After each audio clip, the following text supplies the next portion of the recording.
So your working assumption, it sounds like, is that people like Aharon ben Asher knew the entire Tanakh by heart, along with its cantillation and perfect pronunciation, and that's what they were recording. That's what they were recording, yeah. Okay. Breuer tries to prove that. I think he successfully proved it, but by looking at the kinds of errors that some of the early Masoretes made. They didn't make copying errors. They made errors where the kind of errors that someone who's singing might make. Shalom and welcome to Hebrew Voices. I'm here today with Dr. Avi Kadish. He is the founder and chief editor of Ma'am, Mikra al Pi HaMasorah. He has a PhD in Jewish philosophy, and he teaches Jewish philosophy, Jewish history, and medieval Jewish exegesis at Oranim College in Kiryat Tivon, which is near Haifa in Israel. Shalom, Avi. Shalom, Nehemia. So what is Mikra al Pi HaMasorah? Scripture according to the Masorah. Okay. It's a digital edition of the Masoretic text. It's edited based on manuscripts and based on Masoretic scholarship. It's documented, meaning you can use the documentation to trace the source for any detail within the text to know why it's that way and not some other way. And you mentioned that it's found on Wikitext or Hebrew Wikisource, which is true, but it's also widely used. It's also the text that you find of the Tanakh at Sefaria and at Al HaTorah, which are two widely used websites for studying Jewish sources. Okay. And I understand it's used by some printers when they print the Bible or they print the Tanakh in Hebrew. Yeah, it's gotten around. There are for instance, there's an edition of former prophets, Judges through Kings with a modern Hebrew commentary that's actually published and sold in bookstores and uses it. Wow, that's pretty cool. So can you show us what it looks like? I'll show you what share it your looks screen like. and let the viewer see. And if those who are listening, so I guess we'll just have to describe it because most people actually listen these days. Okay. Well, here's what it looks like. Okay. For those who see the screen, this is the title, Mikra al Pi HaMasorah. It's very, very basic. You have here links to all the various books of the Tanakh, as you would expect. Above, you also have resources. First of all, there's links, easy links to each book of Tanakh here too, because that appears on each and every page. But you also have links to like a Bible index, Torah index, Nevi'im index, Ketuvim index, readings for holidays, audio recordings of Mikra, because Mikra, as we'll talk about, is partially in oral tradition, maybe mostly in oral. And Mikra is the Hebrew word for scripture, which is a bit ironic, Except or maybe not ironic. It's not. Okay. It's not. So what is Mikra? In modern Hebrew, you call a Bible department Hachug LeMikra. So right, in modern Mikra Hebrew, department for scripture, you're not. Or my PhD is from the Machlaka. Oh no, it's actually Machlaka Tanakh. The Tanakh division. Yeah, Bar Ilan ran away from the word Mikra. Right, but in Hebrew University, you're right, it was the Chug LeMikra, the Mikra department. Okay. Yes. So Mikra in modern Hebrew is used as a highfalutin synonym for scripture. You're correct about that. Okay. But historically, it is not. Historically, the word Mikra is not scripture. Rather, it's the oral, out loud performance, audio performance of scripture. Interesting. So we say in Hebrew, lama davar domeh. So what is that similar to? So the word nusach is, and then we use, modern Hebrew will say nusach and girsa, which means the particular version, like with very specific nuances. But in Gaonic Hebrew, meaning let's say in the 10th century, girsa was what was recited in the yeshivas of the Talmud, and nusach was a written copy. Very nice. So it's an interesting parallel. So you're saying Mikra is not the written form of scripture, it's the oral recitation. You're going to have to prove that to me. Okay. Right now? Let's save that for later, but that's worth discussing. What is, in fact, maybe we'll do an extra You know what episode I'll as do, a, Nehemia, so we don't get off track. Yeah. We were looking here at the index. This link here to audio recordings, the two words for the name of it are Vayavinu Vamikra. Which is in Nehemia chapter 8. Okay. Nehemia chapter 8. What is Vayavinu Vamikra? The people listening understood the oral reading. Let's save that for a later. Let's do like the last 30 minutes as like a separate episode, because I think that's important enough. Fine.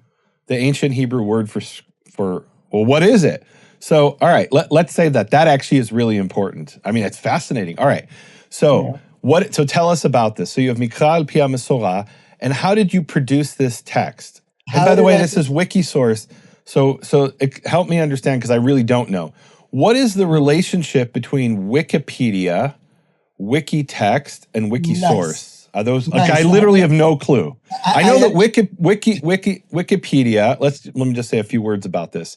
Wikipedia has articles that are wonderful, reliable descriptions of information, as other articles that are, we say in Hebrew, a balagan, a complete mess. I've heard somebody say recently that if you look at articles in Wikipedia that are about things, they're generally accurate. About people, don't trust a word you read. I don't think that's entirely true, because if you read anything to do with Israel and Zionism, it's written, no, I'm not even kidding. There's a concerted effort, worldwide effort, and it's not a conspiracy, it's an open conspiracy. It's an open built-in bias, yes. Yeah, and there's literally thousands, I understand, of editors who are coordinated around the world to write lies about Israel. Yeah. Anything to do with Israel and Zionism. It's fantasy world when it comes to Israel. So I hear this. And so there's something called the Gelman amnesia effect. Murray Gelman, I believe it was, he was a physicist, and he said, and it's interesting the example he brought. He said, I read something in the newspaper, in the New York Times, about physics, and it's completely wrong. And then I turn the page and I say, oh, that's what's happening in Palestine. And he that's called the Gelman amnesia effect. How is it that I forget? And he actually said Palestine. From one page to the next, why do I forget that in the subject I know about, they make everything up and they're wrong? And like what's their objective to lie about physics? They just don't understand it, or they don't care, or they want a story that sounds interesting. And you turn the page in the New York Times and they talk about Palestine and you suddenly believe it. Why would you believe it?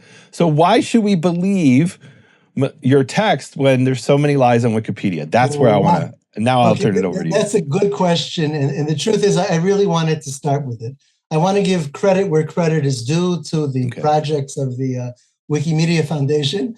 And I also want to maybe help people understand, besides, the text that we're talking about, in what ways can these things be used reliably and in what ways not.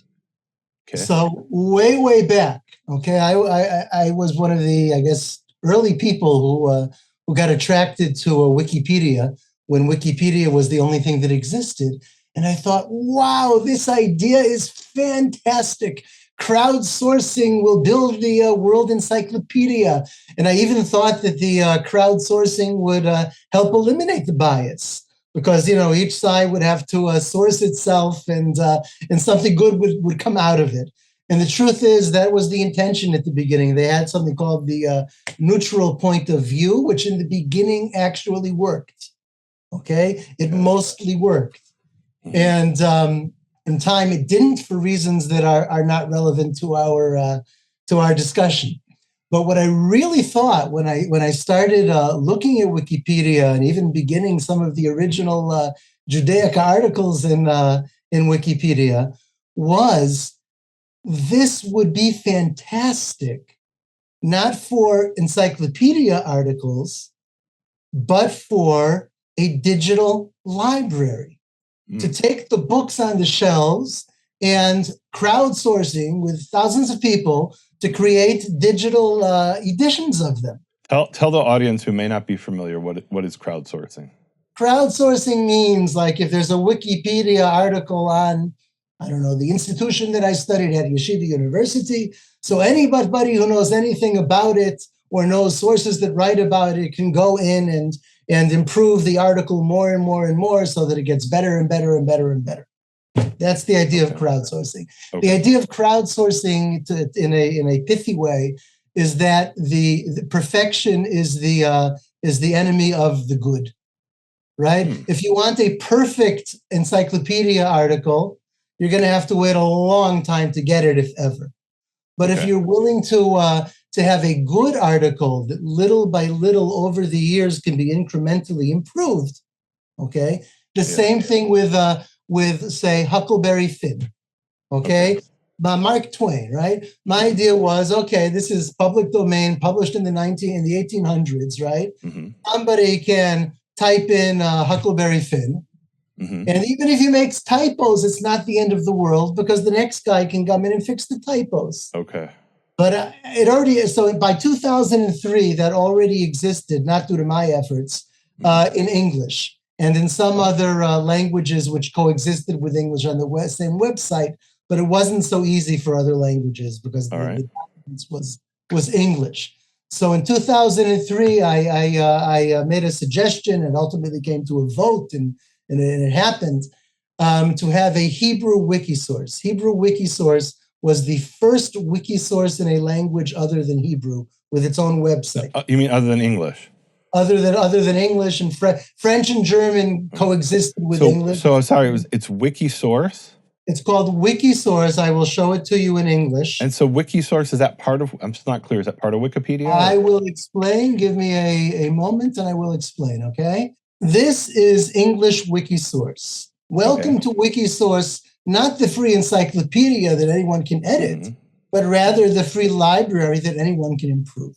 And most of the issues that you have with Wikipedia don't exist with Wikisource. Really? Because with Wikisource, you're just taking a scanned edition of Mark Twain and typing it in. Yeah, but I can see how somebody with a certain agenda might want to change. Like, for example, famously on Mark Twain, there's what today are considered, and they are, it's funny, in the Tanakh we have the word yishkalena, which every time it's written is read out loud as yishkavena, which maybe we can talk about. Meaning there's words that the ancient Hebrews, and how early that is we can discuss, that they wouldn't pronounce, even though obviously when it was written, they had no problem pronouncing it. And so maybe you would go through Mark Twain, and every time you have one of those words, you replace it with a more acceptable word. Well, the advantage of Wikisource, and even Wikipedia for that matter, is that every edit is traced. If someone comes in and does damage, they get blocked, and then the edit gets reversed. You had asked about how are these things related to each other. Yeah. These are sister projects. Wikipedia is a sister project of Wikisource. There's also Wikidata, Wikibooks, Wikimedia Commons, all kinds of interesting things. So most of these I've never heard of. What's Wikivoyage? Wikivoyage is an online collaborative travel guide. If you want to, and Wiktionary, Thailand or something. So what is the relationship? These are all part of the Wikimedia These are Foundation. All part of, right here. If you want to know, it's part of the Wikimedia Foundation. Okay, which is what is the Wikimedia? Projects. What is the Wiki? It's the one that owns basically all these different. It's a nonprofit organization whose purpose is to run these projects which contribute to human knowledge. Okay. Now, what was my idea? My idea was, okay, for Mark Twain, it's great because what happens with Mark Twain? I'll show you what happens with Mark Twain. Okay. With Huckleberry Finn. Okay. Here's Huckleberry Finn based on a scanned edition from 1884. Okay. And I can open up, for instance, chapter 1. Okay. And it reproduces the illustrations, and this is the digital text that people edited and they proofread. Okay. And if I want to make sure it's correct, I click on page 2. And you can see the scan of the 1884 edition here. And you can edit. This page has already been validated. It's green. There's no longer a need. Wait, don't leave this page. I have something I want to finish what you're saying about this page, and I want to talk about something here. This is a beautiful example. So you can see there's a correction in the text. Where? I don't know how to show it here. I think I can circle it here. I don't know if the audience can see that. Well, the ones listening definitely can't. So it says here, she put me in them new clothes again, and I couldn't do nothing but sweat, and I don't know what it originally said, but now it says swear. Or maybe it's sweat and sweat. I actually don't know. And feel all cramped up. And what do they have in the... So somebody physically wrote in the text, in the printed text to modify it. And so we have what was originally printed, at least in this copy. One of the things I've learned is not every printed book, even today, let alone in the 1800s, is necessarily identical. I could do nothing but sweat and sweat. And it looks to me like somebody changed it to sweat and swear. No. It's sweat here in the type. No, that's what they type, but what's in the original? Wow. I don't know because I don't have the original. Sweat and swear, yeah, wow. It looks like you're raising a good question, which MAM, Mikra al-Pi Masorah, has an answer to. But which English Wikisource does not have an answer to. Let's look at the So what someone needs to do is look at a different copy of this 1884 edition. Very nice. And see what it originally was printed. And maybe the T is broken and it really is a T. Look, the Nehemia in the typed version here. I could change it to swear. Okay, it would probably get removed. Okay, there's people watching. So is there a way to say the original printing is R and here's your proof? Exactly. That's exactly my point. There's no answer to this problem in English Wikisource. But we built Hebrew Wikisource with an answer to this problem. So I'm very glad that you brought it up. Okay? Let me show you what we did in Hebrew Wikisource. Huckleberry Finn, despite sweat and swear, got a good eye. Okay. This is what I do almost 5 days a week. I look for what's written in the manuscript, but what was originally written before it was modified. This is literally what I do. Despite that, Huckleberry Finn is not that hard to type in and not that hard to understand. No, but I'll give you an example, and you can stop sharing the screen here. So here's an interesting example I learned about recently. So we have The Hobbit by J.R.R. Tolkien, and when he decided to write Lord of the Rings, he had to modify The Hobbit. And so he changed some things in The Hobbit. So if you get an original edition of The Hobbit, it's not what we read today in The Hobbit because it's what's called retconning, retroactive continuity, right? So he literally changed his own book and they reprinted it. So you buy or you go online, I don't know if it's in copyright, and you see The Hobbit. It's not what Tolkien originally wrote. And another example, famous example, is Star Wars. There are scenes in Star Wars that were digitally modified, and there's no, as far as I know, there's no available copy of what we saw in the theaters in 1977 or whatever year it was. All the CGI was added 20 years later or so, and computer-generated images or whatever that stands for, graphics, I don't know. And so what do you say? What's the original? So if I have a DVD and a physical DVD in my hand, that's not the original that we saw in the theaters as kids. So I mean, so right. All right. So talk to me. How do you deal with that? Are there similar issues when it comes to the Tanakh? There are not just similar issues. There's a lot more issues in Hebrew than in English. Okay. In English, most of Huckleberry Finn, I assume, doesn't have things like that. Okay, even in that scanned volume. But in Hebrew, you have massive problems that you don't have in English. If I type up Huckleberry Finn based on 1884, like they did at Wikisource, you can read it today, right? And it's just like buying the book off the shelf. No difference. But Hebrew public domain texts were not like that. They were completely different, and I will give you here an example.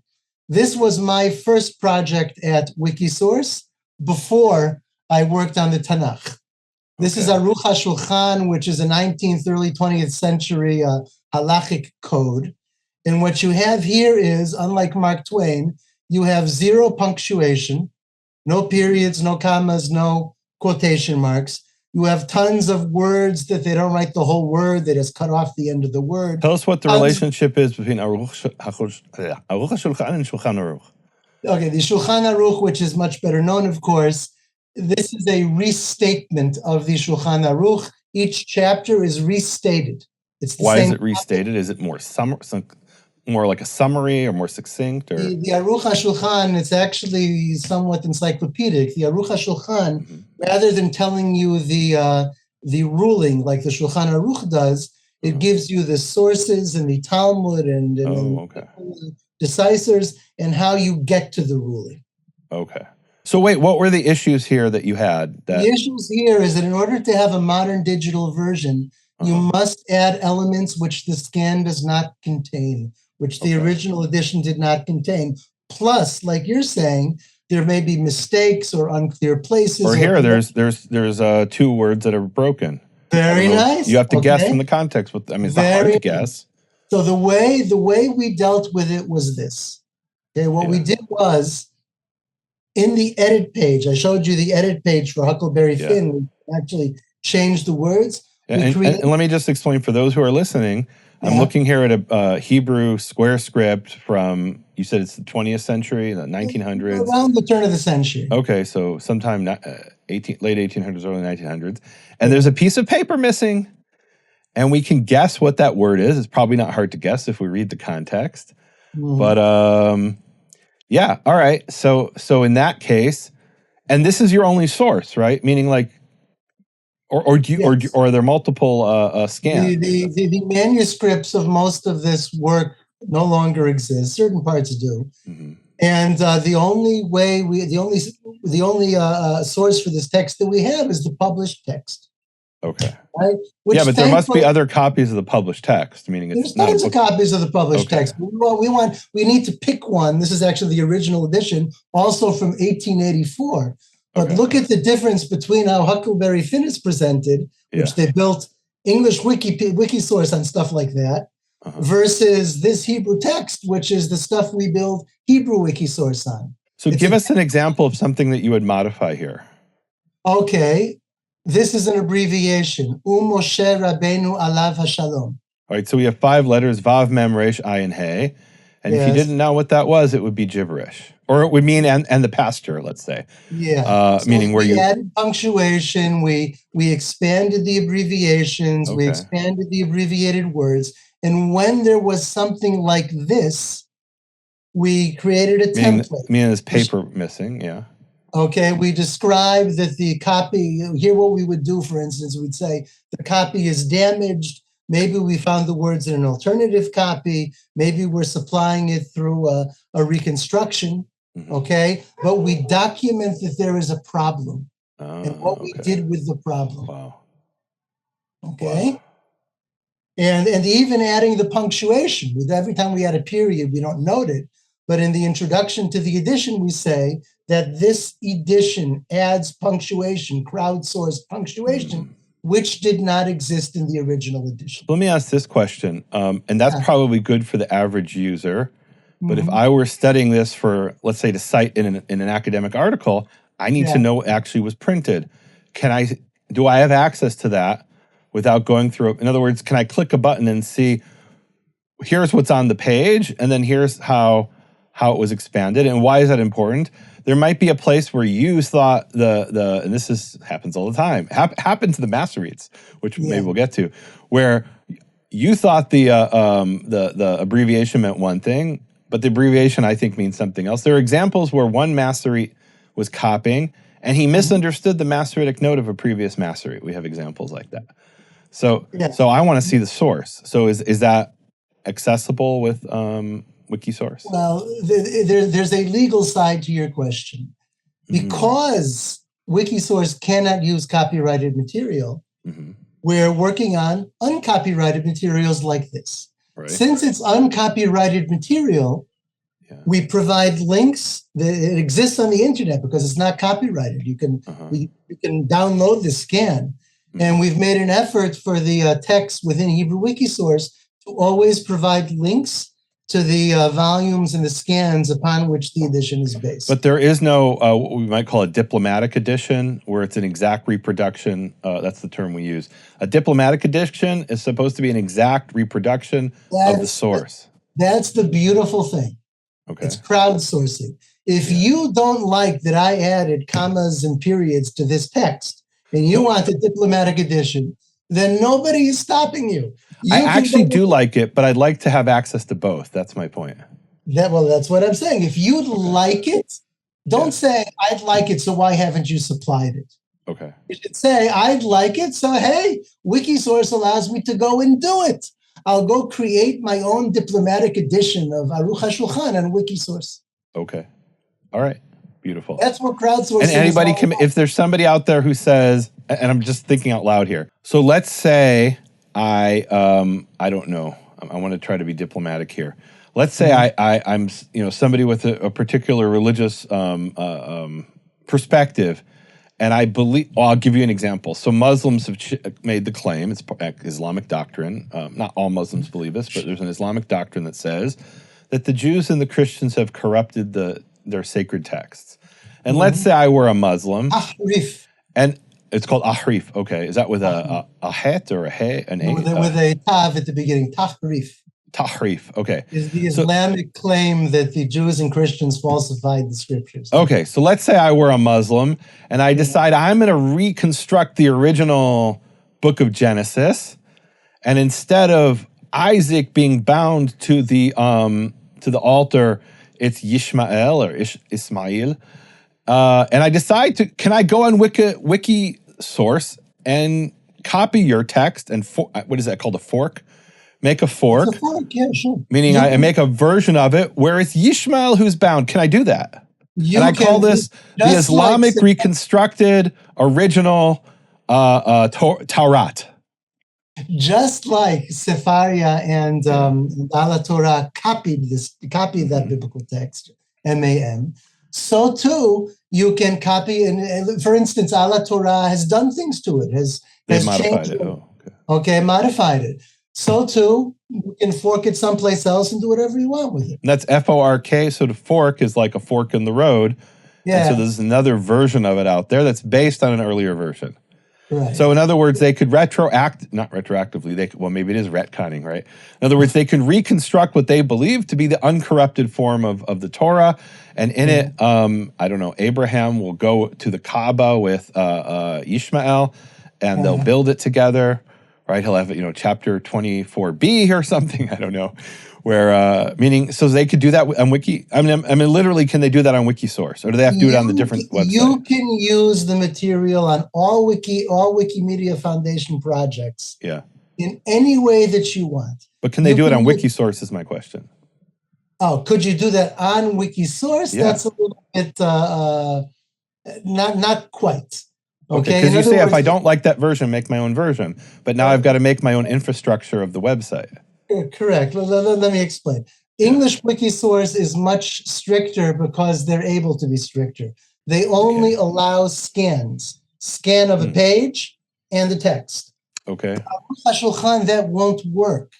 I mean, it would work for diplomatic Aruch HaShulchan, but it wouldn't work for a punctuated with links and all kinds of things. Okay? Meaning for it to be useful, you've got to make some modifications. Right. Huckleberry Finn doesn't have to be modified much, if at all, whereas most public domain Hebrew texts need immense modifications. Can you go back to Aruch HaShulchan? There's a really interesting example there on the page. And look, there are, I mean, if you get someone who's very well versed in the literature, they don't need it. But let's say for the average reader, here, I'm going to see if I can circle this. So guys, here on the page, there's something that's in a different font, and it's the letters Pei, Hey, with two little, what do you call those? Double apostrophe, Gil Shaim. And then it says Mem, Samach, Nun, Hey, and then a single apostrophe. It's in square brackets. If it's kind of like the young people say, if you know, you know, right? So it's chapter 5 of Sanhedrin. Right. Even if you know what that means, it's not necessarily useful.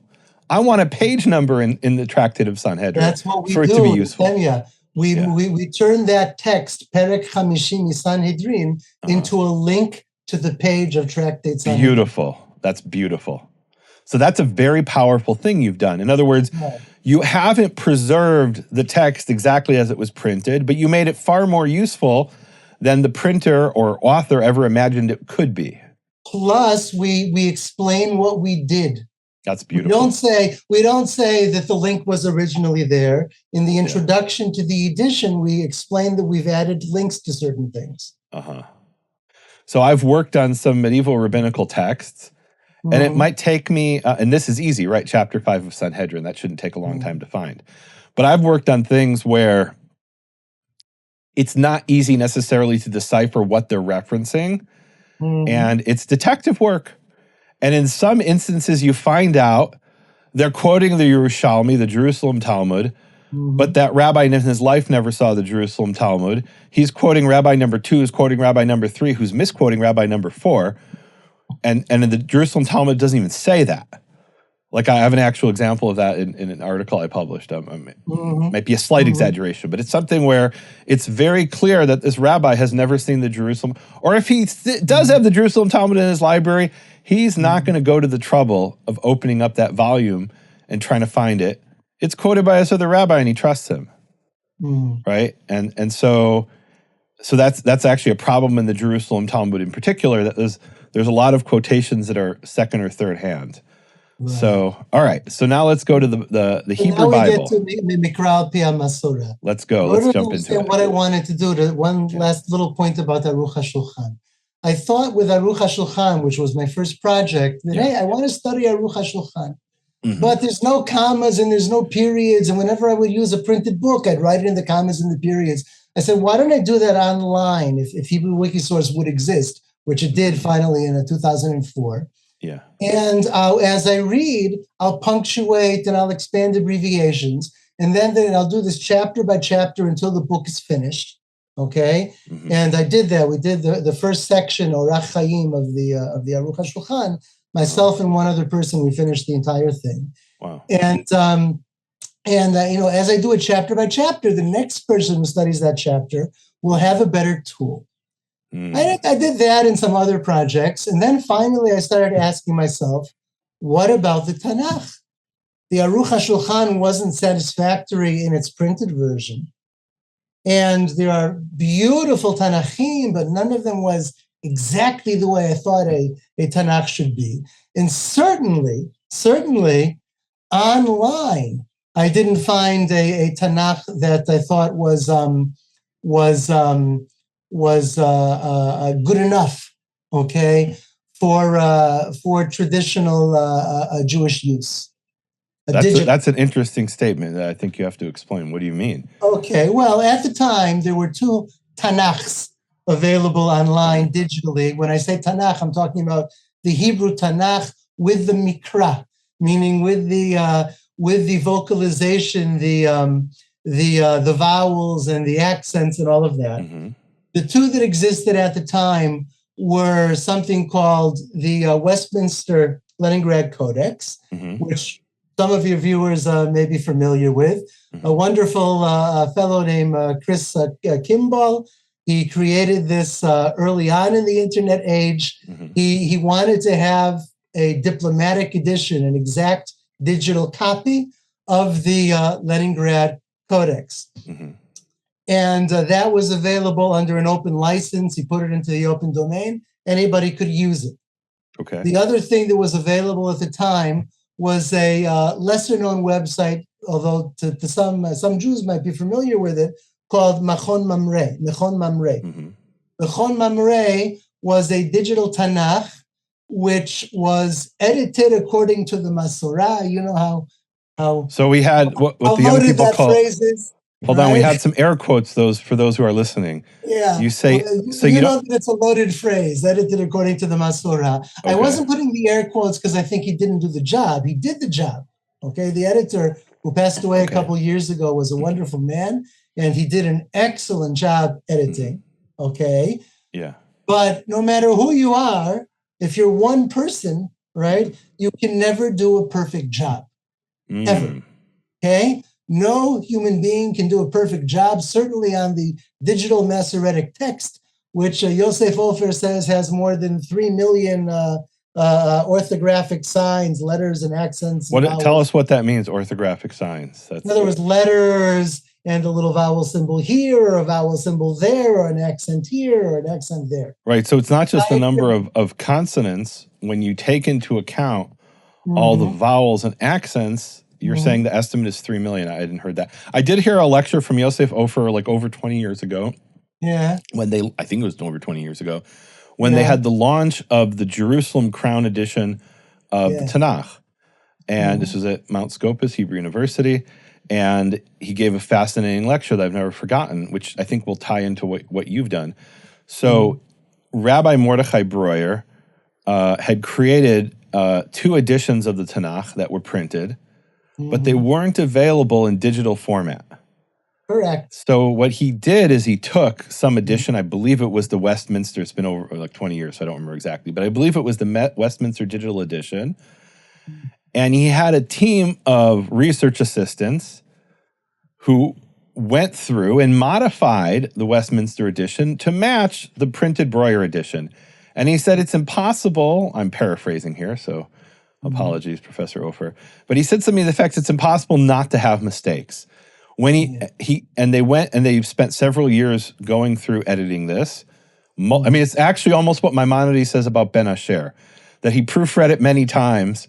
Right, there's the quotation where he's Maimonides is talking about the Aleppo what became the Aleppo Codex, and was in Egypt at the time of Maimonides.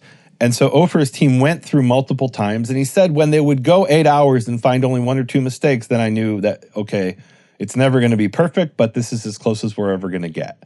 If you spent an 8-hour shift and you find, I think it was something like that, and you found 2 mistakes, okay, you're probably not going to find too many more. So it's as close as perfect as was possible in the early 20th century. But now with crowdsourcing, maybe we can even do better. So yeah, that's actually a factor here. It's maybe getting a little bit ahead of ourselves. So let's go back. But it goes back to the perfect is the enemy of the good. Okay, that was my mindset when I worked on Wikisource. The phrase I've always heard is "perfect is the enemy of done." Right? If you want it to be perfect, it'll never be done. Nice. So Aruch HaShulchan, it wasn't perfect, and people would come in after me and found that I made mistakes, and it would get better and better as time went on. The same thing with the Tanakh. Now, Mechon Mamre has errors. It doesn't mean he didn't do a fantastic job editing. It has errors. It also has editorial decisions. In other words, the reason I did these according to the Masorah, is the air quotes for those. Right, the air quotes is not to cast aspersions on his editing, but rather that he made certain decisions that my idea of the Masoretic text, I would have made a slightly different decision. I'm sure you would do the same. Okay, in other words, there are so many technical elements that it's not worth getting into what they are. There are so many technical editorial decisions that have to be made. Can you give us one example of what might be a technical editorial decision? Let's take a really easy example. In Genesis, there's the verse where in one version it says Vayihi Yemeh, and the other it's Vayihiyu Yemeh. Can you give it? Can we look at certain kind of editorial decision? That's a huge one, though. There's an extra letter. That decision is related to a fundamental question, but it's only one fundamental question out of a million. Okay. It's just a very visible one. The question there is as follows. After the Masoretic era was done, there was a halachic process which happened to fix the letters of Torah scrolls according to the Masorah. And the results of that halachic process, even though it was identical for almost all the letters of the Torah, it wasn't identical for all of them. So the question is, if the Masorah, if we know what the Masorah wanted in that word, okay, and yet the halachic process afterwards has Torah scrolls with a different reading of that particular word, do you reflect that in the text? Now, obviously, it must be documented. On the edit page, it's documented just like little dots are documented. The question is whether you want to actually see it in the text. And the answer for Mikra Pi Masorah is yes. When there are differences between Torah scrolls or between Torah scrolls and what we know existed in the Aleppo Codex, there's an actual footnote within the text.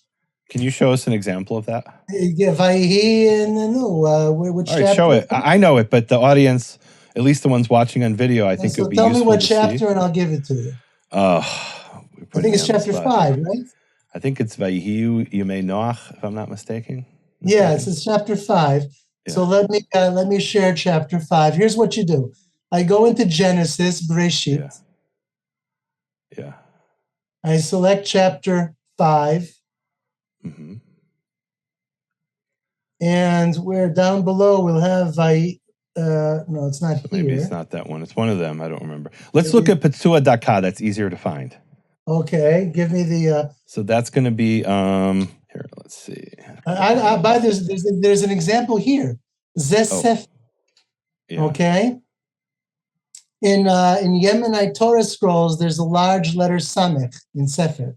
Okay, so that has to do with some letters are written unusually.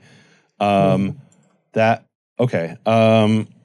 Let's see. I don't know that goes back to the Masoretic era, whatever that even means. It doesn't, but it is a difference between Torah. So Deuteronomy 23 verse 2. Let's look at that. Okay, so in one version there's an aleph, and in one version there's a hey. Deuteronomy, what chapter did you say? Chapter 23 verse 2. Chapter 23, verse 2. Yeah. Lo yavo fitzua daka. Here we have the aleph, which is the Yemenite and apparently also the original Ashkenazic reading. And the note says, the Sifrei Sfarad, Verov Sifrei Ashkenaz, in Sephardic Torah scrolls and in most Ashkenazic Torah scrolls, is by the way, with the exception of Chabad, daka with the letter hey. Okay, so here there's actually, and it doesn't change the meaning, guys, but there's a difference in, it's literally the same meaning. It means crushed. I won't go into crushed what, but you can read it in Deuteronomy 23:2 yourself. It's talking about someone who's been disfigured, let's say. So in the version here you have an aleph, which is what's found in Yemenite Torah scrolls, and we believe what was in the Aleppo Codex. Although we don't have this page of the Aleppo Codex, or we don't know where it is anyway, if it survives. And then in the Sephardic and most Ashkenazi Torah scrolls, it's with a hey. And you're saying the Chabad Torah scrolls have it with an aleph. That's correct. And I've seen lots of manuscripts where it's been changed. It's very, like, if you're looking for like an easy, what the young people say, an easy win, right? You're looking for a scribal modification. You just don't want to spend a lot of time. Always look for this Deuteronomy 23:2. There's a good chance it's been changed because. Let me show you a surprise. Yeah. Based on what you just said. Okay. If I press aricha, which means edit, and I look at verse 2. Look at the documentation note on that. Oh, wow. Word. Okay. So translate into English what we're seeing here. What we're seeing here is this. The 2 equals is for technical reasons. It doesn't appear notes as they're shown. Aleph, meaning the Aleppo Codex, which no longer exists apparently or is lost. But we have 5 witnesses that the Aleppo Codex had it as it's spelled here with an aleph. With an aleph, okay. What do we mean witnesses? People went and they checked the Aleppo Codex for this specific thing because it was a known problem. And they wrote about it. Okay. That's right. And then the Leningrad Codex and another codex which is by the same scribe as the Aleppo Codex. Is that what we call Lamed Mem? The No, not Lamed Mem. This is the Lamed Achat. No, but what is, it doesn't matter. Go ahead. So these are like abbreviations, each of which refers to a specific manuscript. All of these manuscripts have it with an aleph. Okay. And that's the vast majority of manuscripts. Okay? Yeah. And then we even have a notation that was taken in the 19th century, right? Daka is with a hey, the person wanted to know. So they checked the Aleppo Codex. Loken, that's not the case. Ela be'alef v'nimsar gimel, meaning that appears 3 times in the Tanakh with an aleph. Wait, hold on. There's a Masoretic note that indicates it's... No, not a Masoretic. A note taken in the 19th century when the the Tanakh. What does v'nimsar here mean? V'nimsar as in Mesorah, or what does it mean? Oh, no, v'nimsar gimel. You're seeing code, okay? Let me show you how the note appears. So you're looking at code. Let me show you how the note appears. I click on Hatzeg Ha'arot Nosach. You can also see these notes on Hillel Novetsky's... By the way, does this have English interface anywhere, or is it only in Hebrew? There is the beginnings of an English interface. Nothing like this. So here you can see the notes as it's meant to be seen. Okay. Okay? And here, Ella What does V'nimsal Gimel mean? Nimsar Gimel means that someone checked the Aleppo Codex and saw that the Aleppo Codex had a Masoretic note, Gimel. Oh no, that's what I'm asking. So that's a very important thing. Can we stop sharing for a minute? We'll come back to this. Sure, Explain what the Masorah is. You should do that. No, I've done it many times. I want you to explain in we say al regel achat on one leg. I'll tell you how I define the Masorah. Beautiful. That's what I'm looking for. Not Masoretic notes. The Masoretic project, is a project to take a written tradition, a scribal tradition of copying letters of books, and combine it with an oral audio tradition of reading it by turning the oral tradition into written signs like vowel signs and things like that. Okay. And so you put them together in the same text, meaning that the Masoretic text is not a text. It's not one text, it's two texts. Okay. It's a scribal text and it's an oral text. Every single word of the Bible in the Masoretic text is not one word, it's two words. It's a word of the scribes, daka with an aleph or with a hey, and a word of the readers, daka, which it doesn't matter if it has an aleph or a hey. It's pronounced the same way. It's pronounced the same way. So the reader. Because the irony here is the aleph and hey are both silent. Correct. At the end of a word. Yes. In this particular case. In this particular case. Yeah. So what is the Masorah? Is the project to faithfully record and transmit both of these traditions together. And when did that take place? When did that take place? I'm telling you, your field. No, so I as you understand it, I mean, or let me say it this way. If I were to define and this is something that's debated within the field, right? Meaning do we call a 14th century codex written in Syria, Spain, a Masoretic Bible codex? Or is it after the era of the Masoretes, so therefore it's not Masoretic? I would say it's Masoretic. It's not Samaritan. It's not the Qumran scribal practices. It's Masoretic in a very broad sense, right? Some people would say within the field, anything that has Masoretic notes is Masoretic. Right? So BHS, published in the 20th century, is Masoretic in that respect. And it is in a sense, meaning like the process is still ongoing, but let's be honest, that's not what we mean. So what do you mean when you say Masoretic? I agree with you, first of all. Yeah. Second of all, well, I actually didn't state a position. I said there's a machloket, there's a debate about it. I don't think that that only manuscripts from the Masoretic era are valuable for trying to understand the Masorah. So I guess the first position, if I understand correctly. So let's define what we mean by Masoretic era, because that's assuming the conclusion. Well, in other words, you have the era when these oral traditions were put into writing for the first time. Okay, and then you have a slightly later era when they were copied. Okay. Okay.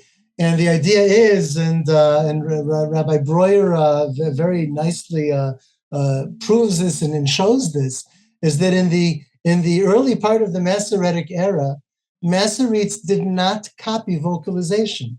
They didn't copy vowel signs from one manuscript to another. Rather, they had a written text, they had a scribal text, and they sang the text. And as they sang, they wrote in the oral tradition. Would you say that your MAM is based on the approach of Rabbi Mordechai Breuer? I would say for the most part it is. Recently I learned one thing that it's definitely not. But well, the approach doesn't mean you have to agree on all details, right? Right. It definitely doesn't agree on all details. I think if you took the two main editions, that have tried to reconstruct the Aleppo Codex. One are the three editions of Rabbi Breuer, which are pretty much identical, and the other is Mikraot Gedolot HaKeter, which is a project by Bar Ilan University, as you know. Menachem Cohen. So, Menachem Cohen. Professor Menachem Cohen. So Professor Cohen waxes prolific about how different his edition is, but the bottom line, when you compare them, they're nearly identical. There are differences, but they're nearly identical. The average user would be hard pressed to find the differences. Is what I would say. So if I would say that MAM, Mikra al Pi HaMasorah, is more different from Breuer and Mikraot HaGedolot HaKeter than they are different from each other. Okay. So so there's a debate within academia, and in Judaism we always have the machloket, the debate, right? There's Beit Hillel and Beit Shammai, the house of Hillel and the house of Shammai. So we have a machloket, the debate between Israel Yevin and Aharon Dotan, who were the great, I would say, scholars of Masoretic study at the end of the 20th century, even the beginning of the 21st century. And Dotan wrote in the Encyclopedia Judaica that essentially every manuscript has its own Masoretic notes that were based on that manuscript. Right? In other words, there was never a Masorah, there are Masorahs. Or there are Masoretic texts. That's what you could say based on Dotan. And then Yevin said, no, the Masoretes got together whenever it was, in the 7th century or the 9th century. He doesn't commit to that, and because he doesn't know. And they decided in this verse, and they didn't just make it up, right? They say, we have all these traditions that say in this verse and this word there's a vav, and in that verse there's a yud, and in this verse there's not. And they said, you know what? You have a different tradition than me. What is the tradition? And they codified it, and they came to a conclusion on the spelling of every single word, and vowels and accents is a little bit more complicated. But certainly for the orthography, meaning the spelling of every word, there was a Masorah. And Breuer unequivocally accepted the approach of Yevin, maybe even more than Yevin, meaning maybe was more extreme than Yevin. And Breuer says something profound in the introduction to one of his books. He says, I'm not saying this is the text that was used by the rabbinical sages of the Mishnah and the Talmud, by Chazal. They might have had a different text. I'm trying to determine what the text was in Tiberias in the 9th and 10th century that was codified in the Masoretic notes. He's not just saying they might have had a different text. We know they had a different text. In specific instances, right? Meaning in some of the minutiae, in some of the small minor details. But if you're, so there's this really interesting book that someone referred me to recently, and I forget the name of it, but it's by I think he's a journalist, I don't remember. And he's saying how he was at Hebrew University, and they're working out the equidistant letter sequences, ELS, which is what people call in common parlance Bible codes. Right. And he's out there 20, 30 years ago, and they're demonstrating it. And he says, which text is this? And somebody says, oh, that's the Leningrad Codex, but it's not a great text. And he says, well, what do you mean? Aren't all the texts the same? No. Not even on the letter of, and then of course there's the 9 differences. I was told this in 4th grade by my homeroom teacher, Rabbi Weil, that they've searched all the Torah scrolls in the world, and they found 9 differences between them. And one of those is the Aleph and Hey of Daka. One is Vayihi, Vayihiyu in Genesis, wherever that is. And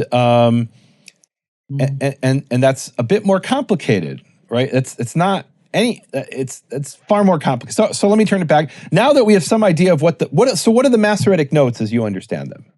The Masoretic notes mostly concentrate on the scribal tradition, on the spelling of the letters, and they try to guide the Masorete in his correction of the text.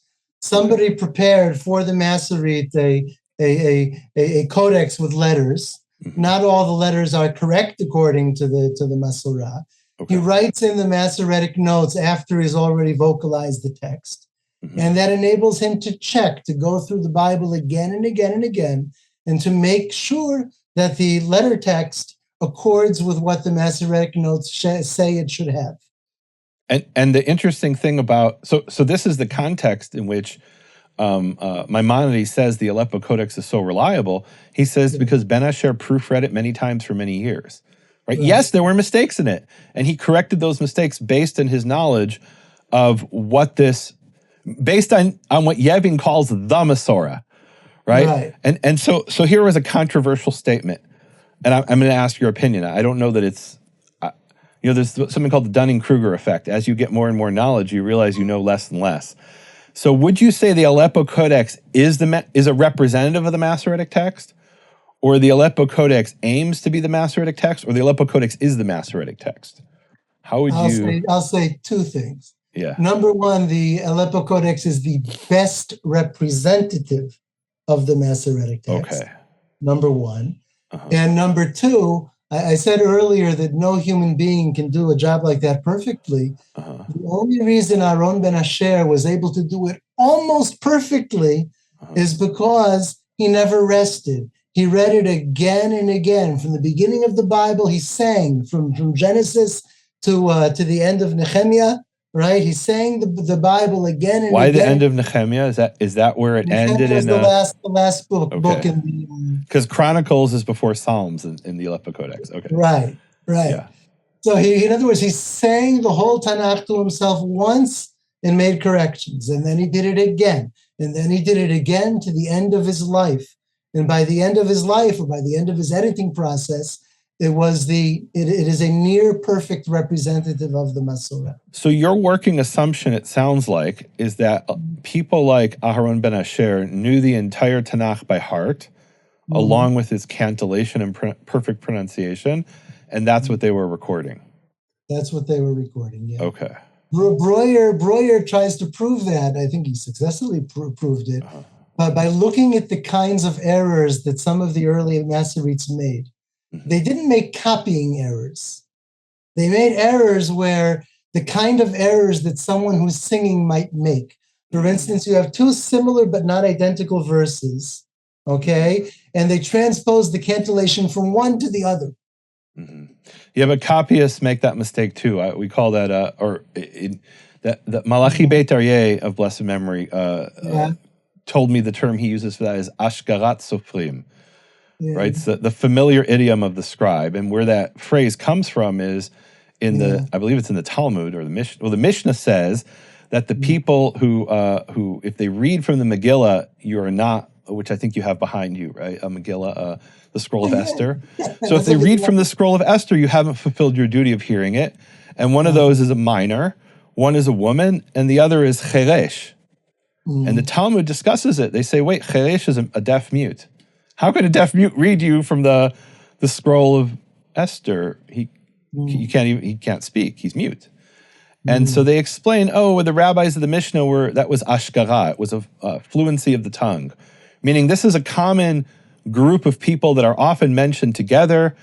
I forget what it is in Hebrew. Cheresh katan, shoteh, I think is the other one.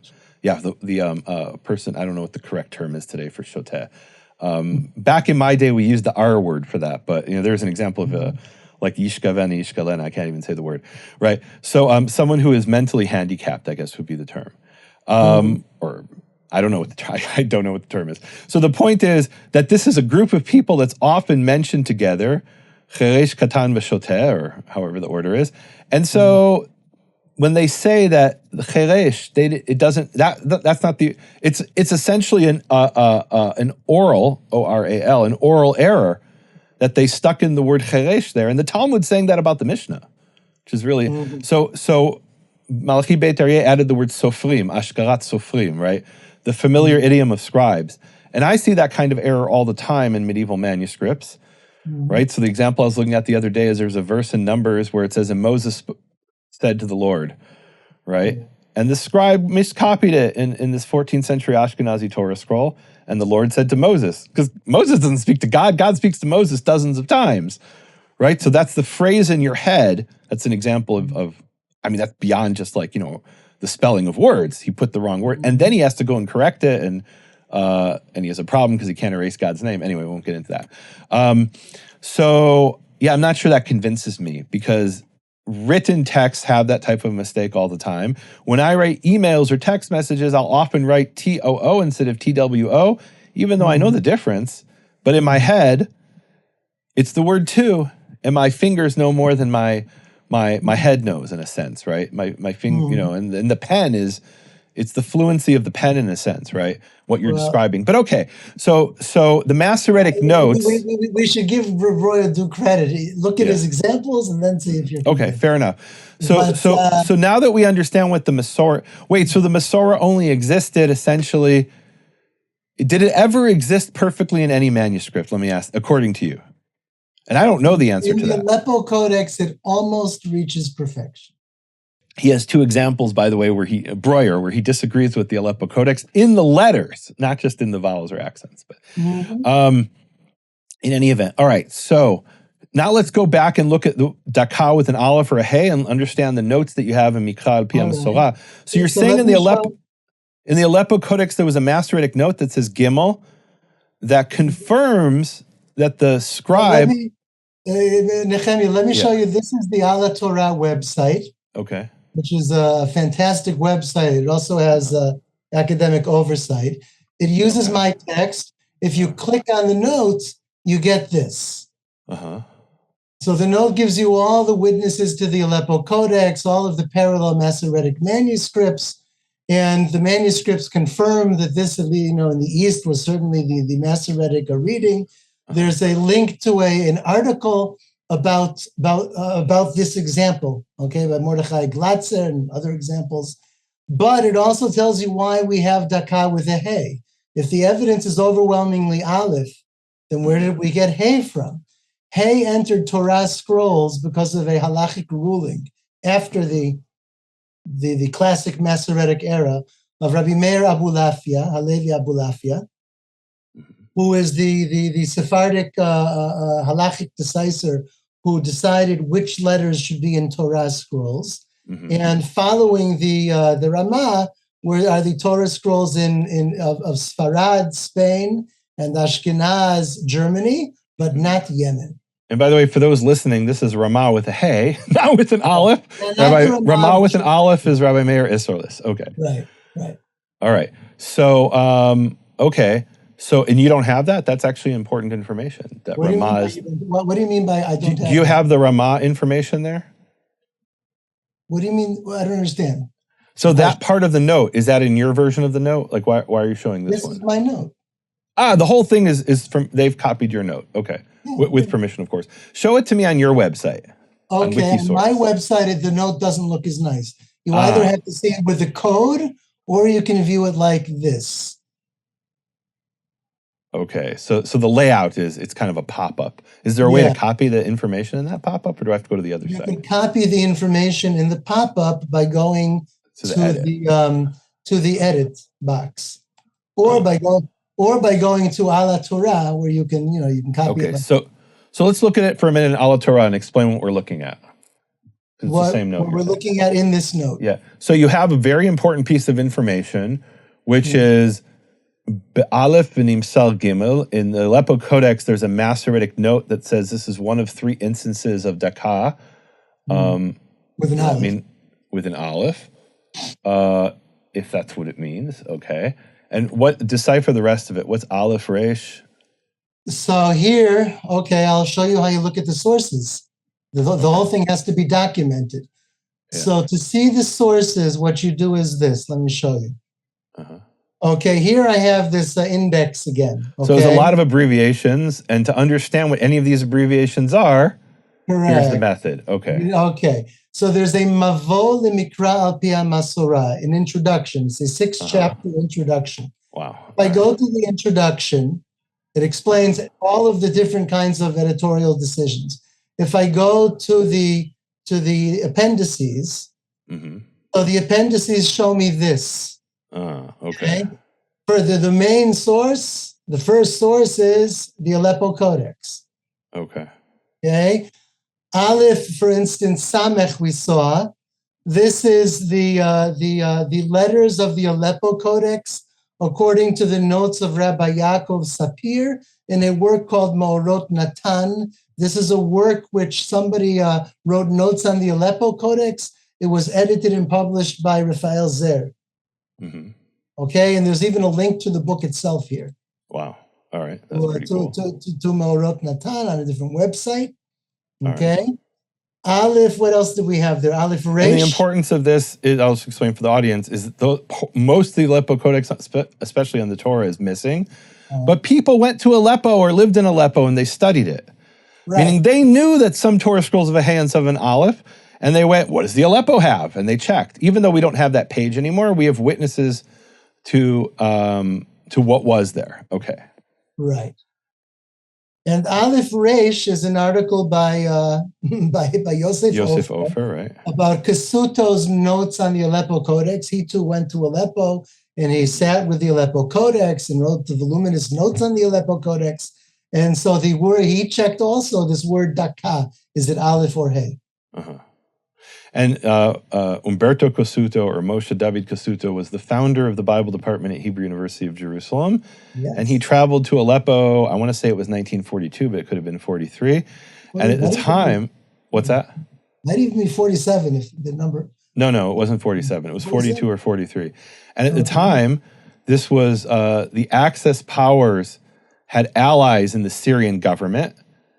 And Casuto tells the story. They begged him to take the codex with him back to Jerusalem. He said, smuggle it out of here.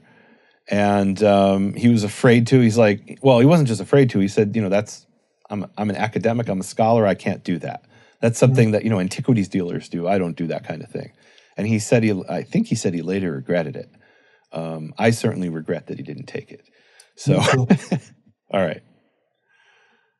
But he wrote, as you say, voluminous notes about what he saw in the Aleppo Codex. So even though we don't have the Aleppo Codex for Deuteronomy 23:2, we have Casuto's witness that there was an Aleph there. Okay.